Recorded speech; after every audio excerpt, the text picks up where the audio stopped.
عابد نے خدا کی زیارت دیدار ملاقات کے لیے 40 دن کا چلہ لیا۔ دن کو روزہ رکھتا اور رات کو قیام کرتا۔ اعتکاف کی وجہ سے خدا کی مخلوق سے یکسر کٹا ہوا تھا۔ اس کا سارا وقت آہ و زاری اور راز و نیاز میں گزرتا تھا۔ 36ویں رات اس عابد نے ایک آواز سنی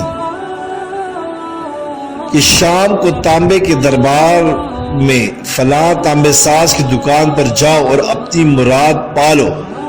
عابد وقت مقرر سے پہلے پہنچ گیا اور مارکیٹ کی گلیوں میں تانبا ساز کی اس دکان کو ڈھونڈنے لگا۔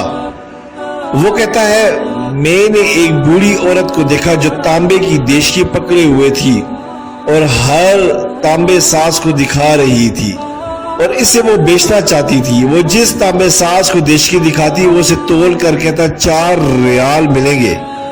بڑھیا کہتی 6 ریال میں بیچوں گی۔ کوئی تانبا ساز اسے 4 ریال سے زیادہ دینے کو تیار نہ تھا۔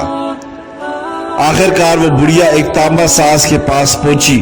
تانبا ساز اپنے کام میں مصروف تھا۔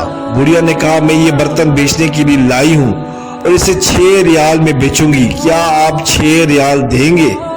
تانبا ساز نے پوچھا صرف 6 ریال ہی میں کیوں؟ بڑھیا نے دل کی بات بتاتے ہوئے کہا میرا بیٹا بیمار ہے، حکیم نے اس کے لیے نسخہ لکھا ہے جس کی قیمت 6 ریال ہے۔ تانبا ساز نے دیشکی لے کر کہا ماں یہ دیشکی بہت عمدہ اور قیمتی ہے، اگر آپ بیچنا ہی چاہتی ہیں تو میں اسے 30 ریال میں خریدوں گا۔ بوڑھی عورت نے کہا کیا تم میرا مذاق اڑا رہے ہو؟ کہا ہرگز نہیں، میں واقعی 30 ریال دوں گا۔ یہ کہہ کر اس نے برتن لیا اور بوڑھی عورت کے ہاتھ میں 30 ریال رکھ دیے۔ بوڑھی عورت بہت حیران ہوئی اور دعا دیتی جلدی سے اپنے گھر کی طرف چل پڑی۔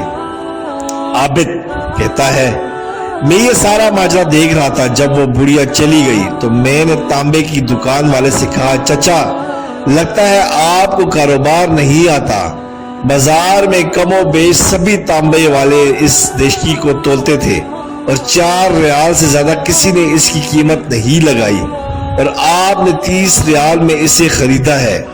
بوڑھے تانبے ساز نے کہا میں نے برتن نہیں خریدا، میں نے اس کے بچے کا نسخہ خریدنے کے لیے اسے پیسے دیے ہیں۔ میں نے 1 ہفتے تک اس کے بیمار بچے کی دیکھ بھال کے لیے پیسے دیے ہیں۔